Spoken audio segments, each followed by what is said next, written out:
Hello friends, कैसे हो आप लोग? तो आज का हमारा टॉपिक है डिफरेंट टेक्निक्स ऑफ एनालिसिस। ये हमारा फार्मास्यूटिकल इनऑर्गेनिक केमिस्ट्री और एनालिटिकल केमिस्ट्री सब्जेक्ट का टॉपिक है। तो अगर आपको नहीं पता, ये हमारे सेमेस्टर 1 का सब्जेक्ट है, ठीक है। तो ये हमारा लेक्चर नंबर 2 है। लेक्चर नंबर 1 में हमने इंट्रोडक्शन देखी थी फार्मास्यूटिकल एनालिसिस के बारे में। तो बेसिकली इस लेक्चर में हम पढ़ने वाले हैं कौन कौन से टेक्निक्स यूज करते हैं हम एनालिसिस करने के लिए। एनालाइज मतलब किसी चीज को जांच पड़ताल करने के लिए। अब देखो, इसके अंदर हमारी 2 टेक्निक्स आती है। एक आती है क्वालिटेटिव और एक आती है क्वांटिटेटिव। क्वालिटेटिव मतलब होता है किसी चीज के बारे में पता करना कि वो चीज प्रेजेंट है उस सब्सटेंस में कि नहीं। अब देखो, समझ लो आपने एक ड्रग है, ठीक है। उस ड्रग के अंदर आपको पता करने की क्या क्या कॉम्पोजिशन है, मतलब क्या क्या सोल्ट उसके अंदर प्रेजेंट है। जैसे एक ग्लाइकोमेट टेबलेट है, ठीक है। अब आपको पता है उसके अंदर एक्सिपिएंट्स भी होते हैं, उसके अंदर एपीआई भी होता है, और एक्सिपिएंट्स के अंदर भी हमारे डाइल्यूएंट्स होते हैं, बाइंडर्स होते हैं, प्रिजर्वेटिव्स होते हैं, ठीक है ना। बहुत सारी कुछ अलग अलग चीजें प्रेजेंट होती हैं।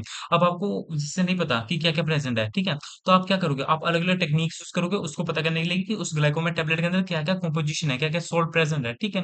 अब आपने पता कर लिया। अब आप चाहते हो कि ये भी पता करना चाहते हो कि जो वो चीजें प्रेजेंट है वो कितने अमाउंट में प्रेजेंट है, ठीक है। तो फिर आप यूज करोगे क्वांटिटेटिव एनालिसिस, ठीक है। जैसे मैंने आपको इंट्रोडक्शन में पढ़ाया था आपको कि जैसे जो एनालिसिस होती है दो तरह की होती है अपनी।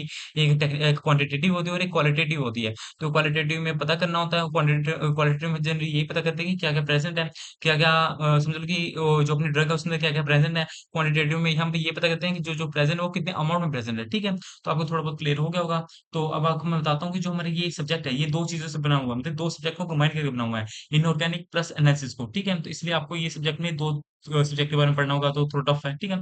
तो बेसिकली ये कुछ टेक्निक्स हैं जो आपको यूज़ करनी है। आपको मैं एक और बात बताता हूँ, जैसे आपका कोई फ्रेंड हो गया, जैसे रवि हो गया, ठीक है। अब आप मेले में गए हो, वो गुम हो गया, ठीक है, मतलब खो गया है। तो आप क्या करोगे, उसको कैसे रिकॉग्नाइज़ करोगे, उस मेले में कैसे उसको ढूँढोगे? आपको पता होगा कि जो आपका रवि है, उसका कलर मे बी वो गोरा है, वो काला है, आपको पता होगा उस कलर के बारे में। उसका हेयर स्टाइल के बारे में आपको पता होगा कि उसने ये हेयर स्टाइल किया था, ये हेयर स्टाइल किया था, ठीक है। या फिर आपको उसके हाइट के बारे में पता होगा कि उसका ये हाइट है, या फिर उसके कुछ मार्क्स वगैरह हो फेस पे या फिर हैंड पे, आप उसके थ्रू उसको रिकॉग्नाइज कर सकते हो। तो आपने डिफरेंट डिफरेंट टेक्निक्स दी ना उसको पता करने के लिए। तो हमारे जनरली हम भी एनालिसिस में यही सब टेक्निक्स यूज करने वाले हैं। आपको मैंने एग्जांपल दी थी कि जैसे ग्रेविमेट्रिक एनालिसिस हो गया, वोलूमेट्रिक हो गया, स्पेक्ट्रोस्कोपी हो गया। आपको मैं थोड़ा ब्रीफ में बताता हूँ, ये होते हैं, फिर डिटेल में पढ़ते हैं इसको। देखो, जो ये टॉपिक है ना, इसमें मैंने बहुत डिटेल में लिखा है, मतलब बहुत ज्यादा डिटेल में लिखा है, आप देख सकते हो बहुत डिटेल में लिखा है। आपको इतना डिटेल में लिखना, आपको बस थोड़ा थोड़ा ऊपर से ब्रीफली लिखना है समराइज करके, क्योंकि आपका जो सिलेबस में टॉपिक दिया है ये इतना डिटेल में नहीं दिया है। उन्होंने डिटेल स्टडी नहीं करने को बताया, उसने बस उन्होंने बोला कि डिफरेंट टेक्निक्स कौन कौन से यूज होते हैं। तो मैंने बहुत डिटेल में बनाया, क्योंकि आपकी मर्जी है, आप अगर लिखना चाहो डिटेल में तब भी लिख सकते हो, आपको फुल मार्क्स मिलेंगे। आप अगर छोड़ करके भी लिखोगे तब भी फुल मार्क्स मिलेंगे, ठीक है। अब हम पढ़ते हैं ग्रामेटिक एनालिसिस क्या होता है। देखो, इसमें हम जनरली क्या होता है कि हम कोई भी सब्सटेंस है, अब हमें पता करना है कि वो सब्सटेंस उसके अंदर प्रेजेंट है और कितने। हमें पता है कि जैसे कोई सब्सटेंस है, कोई भी ड्रग है, उसके अंदर ये चीज प्रेजेंट है, बट हमारे को ये नहीं पता कि वो कितने अमाउंट में प्रेजेंट है। तो बेसिकली हम क्या करते हैं कि वो अगर वो जो अपना ड्रग है ऑलरेडी सोल्यूशन फॉर्म में है, तो हम क्या करते हैं कि उसको इजिली प्रेसिपिटेट करके, उसको वो चीज को एक्सट्रैक्ट आउट करके, मतलब प्योरीफाई करके, अपना फिल्टर करके, उसको प्योरीफाई करके, एक्सट्रैक्ट करके, ड्राई करके उसको वेट कर लेते हैं, ठीक है। बट अगर कोई चीज हमारी सोल्यूशन में नहीं प्रेजेंट है, फिर हम उसको पहले सोल्यूशन बनाते हैं, फिर उसके अंदर उसमें हम प्रेसिपिटेट रीजन डालते हैं जिससे वो प्रेसिपिटेट हो जाए, फिर उसको हम फिल्टर आउट करते हैं, उसको वॉश करते हैं, फिर ड्राई करते हैं, फिर हम उसको वेट कर लेते हैं। तो ग्रेविमेट्रिक एनालिसिस में हम जनरली वेट करते हैं। वेट आपको पता है ना, ग्रेविमेट्रिक मतलब कि वेइंग करना किसी चीज को। अब वॉल्यूमेट्रिक एनालिसिस क्या होती है? अब देखो, ये वॉल्यूमेट्रिक एनालिसिस से आपको पता लग रहा होगा कि ये वो एनालिसिस होती है जो हमारा टेस्ट सैंपल जो प्रेजेंट है वो हमारा सोल्यूशन फॉर्म में प्रेजेंट है, ठीक है। तो जो चीज हमारे सोल्यूशन फॉर्म में प्रेजेंट है और उसको एनालाइज करना है, तो हम उसके लिए हमें वॉल्यूमेट्रिक एनालिसिस यूज करते हैं। इसमें जनरली क्या होता है कि समझ लो कि अगर आपको पता है, आपको नहीं पता है कि जो हमारा कोई टेस्ट सैंपल है उसके अंदर हमारा जो बेस प्रेजेंट है वो कितने अमाउंट प्रेजेंट है, मतलब कितने एमएल उसके अंदर बेस प्रेजेंट है, ठीक है। तो आप क्या करोगे कि आप समझ लो कि जो हमारा बेस है, आपने नीचे फ्लास्क में ले लिया और ऊपर आपने ले लिया एसिड, ठीक है, क्योंकि आपको पता है एसिड बेस आपस में रिएक्ट होते हैं, ठीक है। और उसमें क्या किया आपने, जो अपने फ्लास्क में जो बेस लिया है उसके अंदर आपने एक अपना रीजन डाल दिया, ठीक है। रीजन डाल दिया, लाइक फिनोल पैथिलीन डाल दिया, या फिर मिथाइल रेड डाल दिया, कोई भी रीजन डाल दिया, ठीक है। इंडिकेटर जिसको हम कहते हैं, इंडिकेटर डाल दिया, ठीक है। जिससे आपका एंड पॉइंट डिटेक्ट हो पाए। एंड पॉइंट क्या होता है? जब आपका जो बेस और एसिड है, जब वो न्यूट्रलाइज हो जाएंगे तो उसका कोई एंड पॉइंट आएगा ऑब्वियसली। और एंड पॉइंट किसकी हेल्प से आएगा? आपके इंडिकेटर के हेल्प से आएंगे, ठीक है? अब क्या करोगे, जब आपने जो टेस्ट सैंपल लिया हुआ है, उसको आप समझ लो तो आपने जो फ्लास्क में लिया टेस्ट सैंपल और पीरियड में लिया आपने अपना HCl या फिर H2SO4 जो एसिडिक आप ले सकते हो एसिड सॉल्यूशन, ठीक है? अब आपने स्टैंडर्ड सॉल्यूशन लेना पड़ता है, ठीक है? हमेशा स्टैंडर्ड सॉल्यूशन लेना है पीरियड में, ठीक है? अब आपने क्या किया, जो स्टैंडर्ड सॉल्यूशन है उसको ड्रॉप वाइज आप फ्लास्क में डालते गए, ठीक है? और फ्लास्क में क्या प्रेजेंट हमारा टेस्ट प्लस इंडिकेटर, ठीक है? अब ये दोनों प्रेजेंट है और आप ड्रॉप वाइज उसको डालते गए अपने स्टैंडर्ड सॉल्यूशन को जो हमारा एसिड है, ठीक है? और जब हमारा एंड पॉइंट आ जाएगा, हम उसको डिटेक्ट कर लेंगे, कलर चेंज होगा, ठीक है? जो एंड पॉइंट आएगा वो कलर वगैरह चेंज हो जाएगा, उसके थ्रू हम उसको डिटेक्ट कर लेंगे। और जितना एमएल हमारा यूज हुआ होगा स्टैंडर्ड सॉल्यूशन का, जैसे आपने 50 एमएल पीरियड में लिया था अपना H2SO4, अगर वो 5 एमएल यूज हुआ है, तो आप यहाँ से इतना समझ लीजिए, जो 5 एमएल है वो हमारा सोडियम कार्बोनेट प्रेजेंट है उस बेस के अंदर, मतलब कि जो आपका टेस्ट सैंपल है उसके अंदर आपका जो सोडियम कार्बोनेट है वो 5 एमएल प्रेजेंट है, क्योंकि जो 5 एमएल आपका सोडियम कार्बोनेट लगा है, जो आपका 5 एमएल आपका H2SO4 लगा है न्यूट्रलाइज करने के लिए, 5 एमएल सोडियम कार्बोनेट के लिए हम उसके थ्रू उसको एनालाइज कर सकते हैं। तो हम आगे डिटेल में पढ़ेंगे, आपको मैं थोड़ा ब्रीफ में बता रहा हूँ। स्पेक्ट्रोस्कोपी एनालिसिस में क्या होता है, ये हम देखते हैं जैसे आपकी कोई सॉल्यूशन में कोई टेस्ट सैंपल है, वो सॉल्यूशन फॉर्म में प्रेजेंट है, ठीक है? अब जैसे आप पता होगा कि जो सॉल्यूशन होता है वो दो चीज से बना होता है, एक सोल्यूट प्लस सॉल्वेंट। सोल्यूट वो होता है जो थोड़ा सॉलिड फॉर्म में होता है, सॉल्वेंट लिक्विड फॉर्म में होता है। तो बेसिकली जो सोल्यूट होता है वो हम उसको डिसॉल्व करते हैं, डिस्पोज करते हैं अपना सॉल्वेंट के अंदर, ठीक है? अब आपको पता करना है कि जो सोल्यूट है उसके जो सोल्यूट है कितने अमाउंट में प्रेजेंट है, या फिर सोल्यूट का समझ लो शेप कैसा है, या फिर सोल्यूट का आपका सरफेस कैसा है, ठीक है? अब आपको पता करना है, कैसे पता करोगे? जो आप उसमें फिर उसको ना बीम ऑफ लाइट पास करेंगे, या फिर बीम ऑफ लाइट होगा या फिर यूवी लाइट होगा, कुछ भी वो सॉल्यूशन के थ्रू आपको सॉल्यूशन में से उसमें लाइट पास करोगे। जैसे आपने एक ग्लास में सॉल्यूशन ले लिया और पीछे से टॉर्च मार रहे हो, ठीक है? जिससे क्या होगा, जो लाइट होगी वो उन सॉल्यूट पार्टिकल्स के साथ अपनी स्कैटर होगी, मतलब वो स्कैटर होंगी, रिफ्लेक्ट होंगी, जिससे आप एनालाइज कर सकते हो। आपने कभी देखा भी हो जाए बाई चांस, आप कभी एक ग्लास लेना कांच का, उसके अंदर आप वाटर भरना और पीछे से लाइट मारना, आपको कुछ स्कैटरिंग दिखेंगी, कुछ सॉल्यूट्स की स्कैटरिंग दिखेंगी, आप उसके थ्रू उसको एनालाइज कर लोगे। मतलब ये एक हमारा डिवाइस होता है जो हमारी स्कैटर होती है, फिर वो मोनोक्रोमोमीटर उसको एक समझ लो कि उसको इकट्ठा करता है, उसके बाद जो अपना डिटेक्टर होता है उसको डिटेक्ट करता है, फिर डिस्प्ले में शो होता है, ये पूरे एक डिवाइस टाइप का होता है। बस इसमें हम लाइट की हेल्प से किसी चीज को एनालाइज करते हैं, ठीक है? और क्रोमेटोग्राफी क्या होता है, ये हमारा यूज होता है क्वालिटेटिव प्लस क्वांटिटेटिव। ये हमारा मतलब कि किसी चीज, जैसे हमारे पास कोई टेस्ट सैंपल है, हमारे को नहीं पता कि इसके अंदर क्या क्या प्रेजेंट है, तो हम क्रोमेटोग्राफी टेक्निक यूज कर सकते हैं। और अगर हमारे को ये भी पता करना है कि कितने अमाउंट में प्रेजेंट है, तब भी हम क्रोमेटोग्राफी टेक्निक यूज करते हैं। इसको हम इसलिए महारत इसको मिली हुई है, इसे दो चीजों में काम करते हैं, क्वांटिटेटिव प्लस क्वालिटेटिव, ठीक है? अब थर्मल एनालिसिस क्या होता है, इसके अंदर क्या होता है कि हम इसमें अपनी हीट और कितनी हीट एब्सॉर्ब हुई है, कितनी हीट अपनी रिलीज हुई है, उसके आधार पर हम इसको एनालाइज करते हैं, ठीक है? उसको हम आगे बढ़ेंगे। अब उसके बाद में इलेक्ट्रोकेमिकल एनालिसिस, इसमें क्या होता है कि हम इसमें अपना जैसे पोटेंशियोमीटर वगैरह होता है, अपना उसके थ्रू अपने इलेक्ट्रिक करंट पास को करते हैं, उसको डिटेक्ट करते हैं, ठीक है? उसको फिर हम देखते हैं कितना इलेक्ट्रिक करंट यूज हुआ है, ठीक है ना? उसके बेसिस पे हम उसको एनालाइज करते हैं। फिजिकल मेथड में क्या होगा, ये आपको सिंपल लग रहा होगा, मेल्टिंग पॉइंट वगैरह, ठीक है? जैसे आपको समझ लीजिए आपके पास कोई मिक्सचर प्रेजेंट है मेटल्स का, उसके अंदर हमारे सारे बहुत सारे मेटल्स है, पर आपको नहीं पता कि कौन कौन सी मेटल प्रेजेंट है। जैसे कोई मिक्सचर है उसके अंदर सिल्वर भी प्रेजेंट है, गोल्ड भी प्रेजेंट है, जिंक भी प्रेजेंट है, कॉपर भी प्रेजेंट है, ठीक है? बट आपको नहीं पता कि कौन कौन प्रेजेंट है, ठीक है? तो आप क्या करोगे, आप उसको मेल्ट करोगे, क्योंकि आपको पता है हर एक जो मेटल है उसका एक स्पेसिफिक मेल्टिंग पॉइंट होगा। कि सपोज करो कि जो अपना गोल्ड है वो अपना 120 पे मेल्ट होना शुरू होता है, ठीक है? जो अपना आपका जो सिल्वर है वो 160 पे होगा। तो आप सपोज करो, आप जैसे मेल्टिंग पॉइंट उसका इंक्रीज करते जा रहे हो, जैसे 120 डिग्री सेल्सियस आया, आपका कुछ सब्सटेंस मेल्ट होना शुरू हो गया, तो आप उसको बाहर निकाल के आप उसको अपना डायग्नोस को कर सकते हो, मतलब एनालाइज कर सकते हो उस चीज को, कि जो 120 पे तो भाई हमारा कोड अपना मेल्ट होता था, तो उसके थ्रू भी आप उसको अपना कह सकते हैं, उसको हम डिटेक्ट कर सकते हैं, ठीक है? तो कुछ टेक्निक्स हैं, इसके आगे इसके कुछ टाइप्स हैं, आप इसको लिख लो, आप चार्ट बना लो, इसको जैसे मर्जी बनाओ। इसी से अगर आपने यही बना लिया तो इसी से आपका इंप्रेशन अच्छा लगेगा। जिसके नोट्स है ऑलरेडी टेलीग्राम चैनल पर अपलोड हो चुके होंगे, अगर नहीं होंगे तो आपको हो जाएंगे, ठीक है? सब्सक्राइब वगैरह चैनल कर लीजिएगा अगर आपको थोड़ी भी समझ आ रही हो, ठीक है? तब हम देखते हैं डिफरेंट टेक्निक्स ऑफ एनालिसिस, यहाँ से हमारा टॉपिक शुरू है। Different techniques of analysis are the various method used to identify, मतलब कि वो हमारे मेथड्स हैं जिसको हम यूज करते हैं किसी चीज को आइडेंटिफाई करने के लिए, किसी चीज को सेपरेट करने के लिए, अलग करने के लिए, और उसकी क्वांटिटी को पता करने के लिए, ठीक है? कोई भी अगर ड्रग है या फिर केमिकल है, जैसे ड्रग होगा कि समझ लो आपका जो ग्लाइकोमेट टेबलेट है उसके अंदर हमारे वेरियस सोल्ट प्रेजेंट है, अब कितने का अमाउंट में प्रेजेंट है इसको पता करने के लिए हमने यूज कर सकते हैं कौन कौन से केमिकल्स प्रेजेंट है, ठीक है? तो आपको समझ आ रहा होगा थोड़ा बहुत, है ना? तो choice of techniques depend upon the nature of sample कि जो हम टेक्निक यूज़ करते हैं, हम उसके नेचर के सैंपल के अकॉर्डिंग यूज़ करते हैं। जैसे हमारा अगर सॉल्यूशन में प्रेज़ेंट है, तो हम क्या यूज़ कर सकते हैं? हम उसके लिए हम वॉल्यूमेट्रिक यूज़ कर सकते हैं या फिर स्पेक्ट्रोस्कोपी भी यूज़ कर सकते हैं, है ना?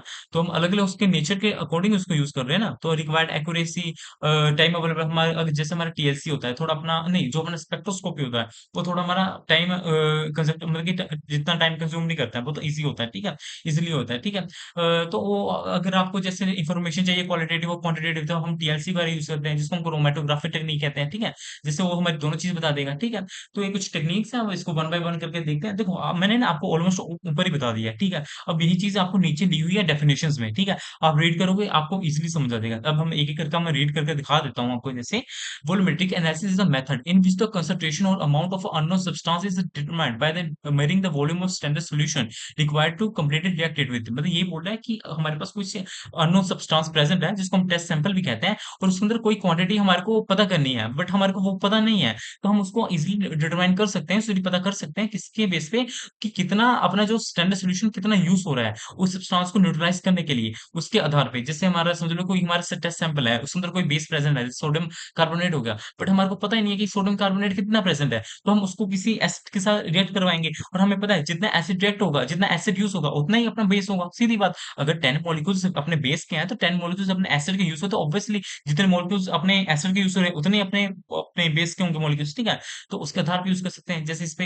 इसका प्रिंसिपल देखते हैं it is based on the principle that when two reacting solution are mixed in a correct proportion मतलब कि जब हम कोई भी दो चीज को आपस में मिक्स करेंगे एक इक्वल पोर्शन में the reaction is completed the end point is detected मतलब उसका एंड पॉइंट हम डिटेक्ट कर सकते हैं इंडिकेटर के हेल्प से या फिर और इंस्ट्रूमेंट के हेल्प से इंडिकेटर लाइक हमारा फिनोल पैथिलीन हो गया ठीक है तो आपको थोड़ा बहुत समझ आया होगा अब इसमें रिक्वायरमेंट्स क्या होते हैं आप इसका प्रोसीजर देखो आपको समझ आ जाएगा देख इसमें हमारे को चाहिए एक स्टैंडर्ड सॉल्यूशन को हम टाइट्रेट भी कहते हैं अब टाइट्रेट का टी मतलब होता है टॉप पे आप ये सबको जो हमारा स्टैंडर्ड सॉल्यूशन होता है वो हमेशा पीरियड में होता है और पीरियड कैसा होता है पीरियड ऊपर होता है फ्लास्क नीचे होता है तो आप जो टाइटेनेट होता है आप इसके टी वर्ड से याद रखो हमेशा कि वो हमारे टॉप पे होगा ठीक है और जो अननोन सॉल्यूशन होता है उसको हम एनालाइट भी कहते हैं और इसको हम टाइट रेंट भी कहते हैं मतलब डी होगा इसके वर्ड पे मतलब इसकी जगह डी होगा तो डी मतलब क्या होता है डाउन इसको हम टाइट रेंट भी बोलते हैं टाइट रेंट ठीक है तो जो डी मतलब होता है डाउन होता है ठीक है तो आप इसको ऐसे भी याद रखो जो टेस्ट सॉल्यूशन है तो हमेशा डाउन होता है ठीक है पीरियड जिसके अंदर हमारा स्टैंडर्ड सॉल्यूशन होता है पिपेट जिसके थ्रू हम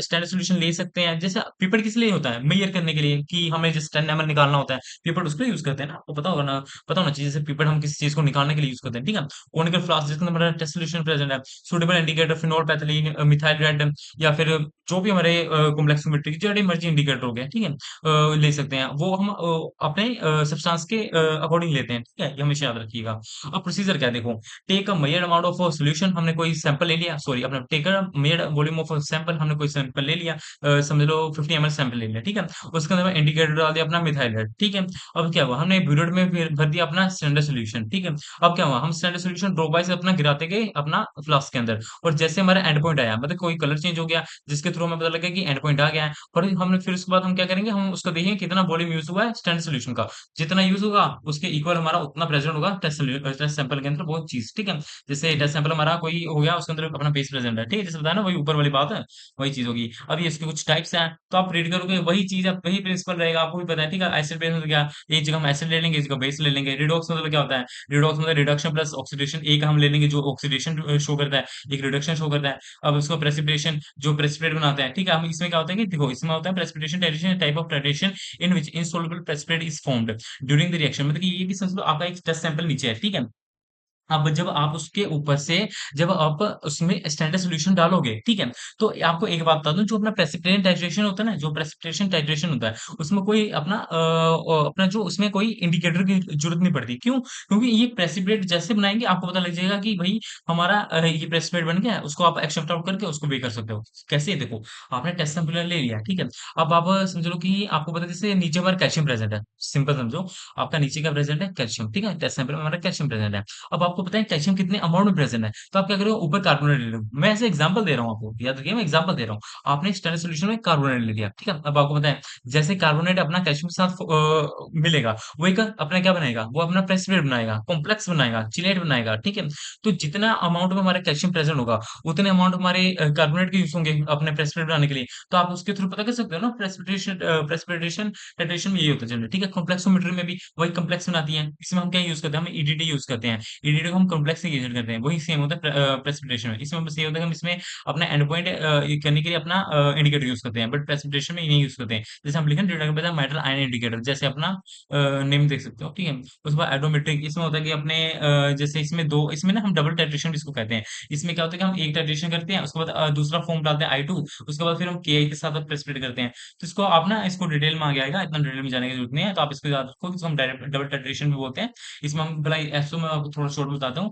इसमें भला क्या होता है कि हम पहले टाइट्रेशन को, किसी चीज को टाइट्रेट कर लिया, ठीक है। उसके बाद ना फिर हम उसको दूसरी चीज के साथ फिर से टाइट्रेट करते हैं, ठीक है।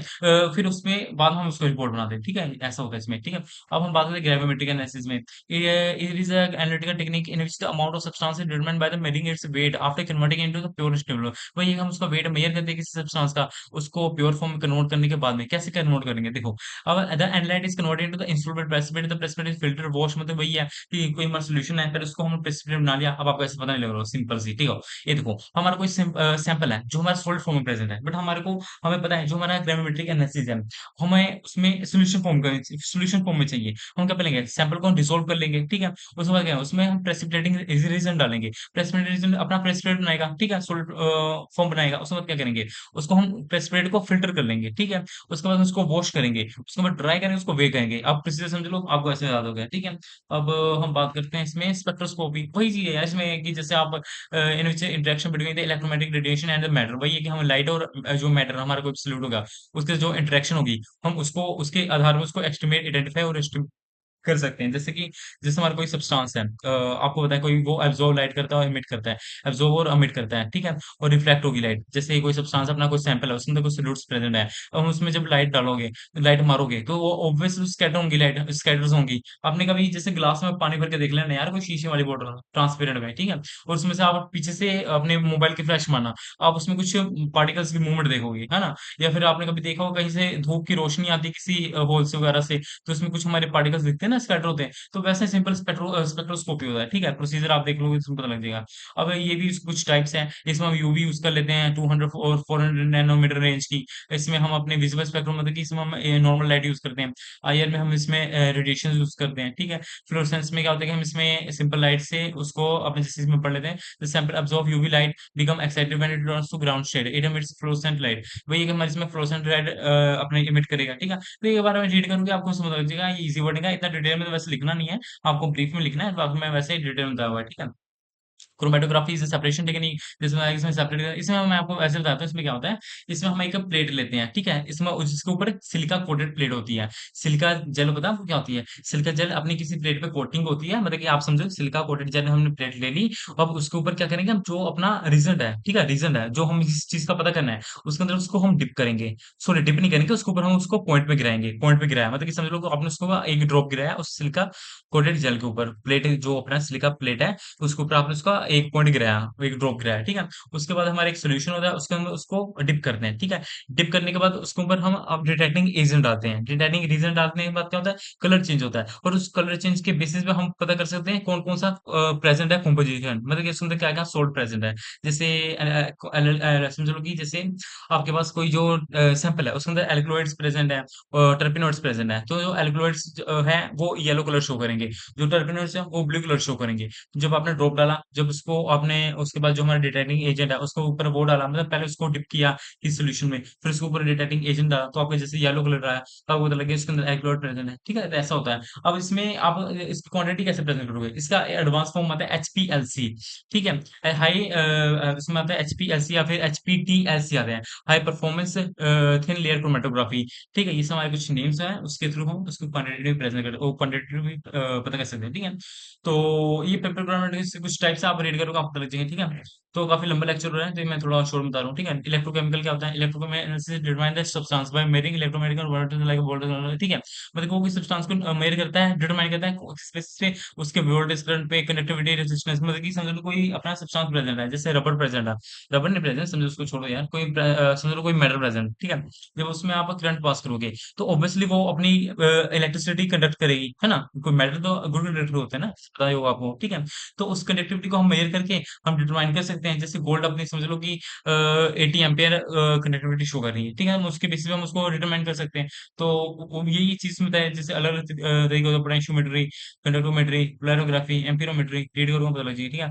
थर्मल एनालिसिस में यही पता करना होता है कि कितना अपना लाइट एब्सॉर्ब हो रहा है, कितना हीट रिलीज और कितना एब्सॉर्ब हो रहा है। Study the effect of temperature on substance measuring change during the heating और cooling when we heated substance undergo physical और chemical changes that can be measured. तो भाई जब हम उसको हीट किया अपना तो उसमें से जब हीट किया तो इसमें से अपना जो अपना हीट है वो रिलीज हुई, ठीक है। जब उसको कूल किया तो उसमें अब्सॉर्ब हुई, ठीक है। उसके बेसिस पे उसकी जो अपना फिजिकल और केमिकल चेंजेस भी होंगी, ठीक है। ऑब्वियसली जब आप जैसे कोई आइस है उसको आपने जब हीट दिया तो उसमें से क्या हुआ, हीट दिया तो रिलीज हुई हीट, जिससे वो वाटर के फॉर्म में हो गया, वाटर के फॉर्म में हो गया। जब आप उसको फ्रिज में रखोगे तो वो फिर से अपना क्या होगा, वो हीट अब्सॉर्ब करेगा और वो एक अपना आइस के फॉर्म में फिर से आ गया, ठीक है। तो उसके फिजिकल केमिकल चेंजेस भी तो हुई है ना, कि जैसे वो पहले लिक्विड में था, पहले सॉरी अपना लिक्विड में था, मतलब समझ लो पहले सॉलिड में था, फिर लिक्विड में गया, फिर लिक्विड से सॉलिड में गया।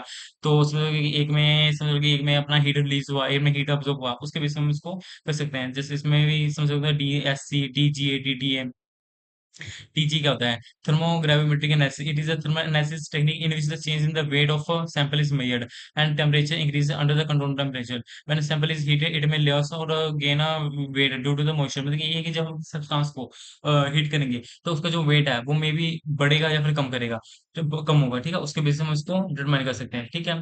तो DD का कहते हैं DD is technique in which temperature difference between a sample and another substance is measured when both are heated under the condition. If the sample absorb or release heat during heating, its temperature changes compare to the reference. मतलब यही है कि जब हम उसको किसी substance को heat करेंगे तो वो या फिर हीट रिलीज करेगी या फिर एब्जॉर्ब करेगी। तो वो जो टेम्परेचर चेंजेस आएंगे हम दोनों चीजों के साथ कंपेयर करेंगे, स्टैंडर्ड सोल्यूशन के साथ और टेस्ट सैंपल के साथ, ठीक है। और फिर उसके साथ हम उसको डिटरमाइन कर सकते हैं, ठीक है। फिजिकल मेथड में ये बताने की जरूरत नहीं है मेरे ख्याल से। इसमें क्या है, मेल्टिंग पॉइंट जैसे बता दिया है, बॉइलिंग पॉइंट उसका अलग अलग बॉइलिंग पॉइंट होगा हर एक चीज का, उसके अकॉर्डिंग हम उसको डिटरमाइन कर सकते हैं। डेंसिटी भी अलग अलग होगी, उसका फॉर्मूला भी दिया हुआ है, मास बाय वॉल्यूम, हर एक चीज का आप करके फॉर्मूला निकाल सकते हो और फिर उसके साथ मेजर कर सकते हो स्टैंडर्ड वैल्यू के साथ टेस्ट सैंपल के, ठीक है। Reflecting index is the measure of how much light bends when it pass. वही है कि जब आप लैंड किसी चीज पे लाइट मारते हो तो बेंड होती है, स्कैटर होती है ना, लाइट बेंड होती है। कभी आप जब शीशे पे लाइट मारते हो तो वो बेंड होके जाती है। तो उसके आधार पे आप कर सकते हो। ऑप्टिकल रोटेशन होता है अपना, इसमें हमारे दो तरीके आते हैं, डेक्स्ट्रो और लिवो। डेक्स्ट्रो मतलब होता है जो अपना क्लॉकवाइज होता है, लिवो मतलब होता है एंटी क्लॉकवाइज। तो उसके आधार पे भी आप इसको मतलब कि आइडेंटिफाई कर सकते हो। मतलब कि देखो, जैसे हमारी कुछ कंपाउंड्स होती हैं वो लीवर रोटेटिव होती हैं, मतलब कि वो एंटी क्लॉकवाइज अपनी रोटेशन शो करती है। और कुछ ऐसी कंपाउंड होती है जो डेक्स्ट्रो रोटेटिव होती है, मतलब अपनी क्लॉकवाइज रोटेशन शो करती है। तो उसके अकॉर्डिंग भी आप उसको आइडेंटिफाई कर सकते हो, ठीक है। तो ये आज के टॉपिक, मतलब इतना डिटेल में समझाया मैंने आपको, स्टार्टिंग में बता दिया था, वही चीज आपको करनी है, बहुत डिटेल में लिखा हुआ है, ठीक है। इतना डिटेल में आपको पढ़ने की लोड़ नहीं है, बस थोड़ा थोड़ा आप पढ़ लोगे तभी आपका चलेगा, ठीक है। क्योंकि आपको ये 5 मार्क्स में टॉपिक मिलेगा, 10 मार्क्स में नहीं मिलता इतना, ठीक है। तो आज वीडियो में इतना ही। अगर आप थोड़ी भी अच्छी लगी तो लाइक शेयर सब्सक्राइब कर लीजिएगा। थैंक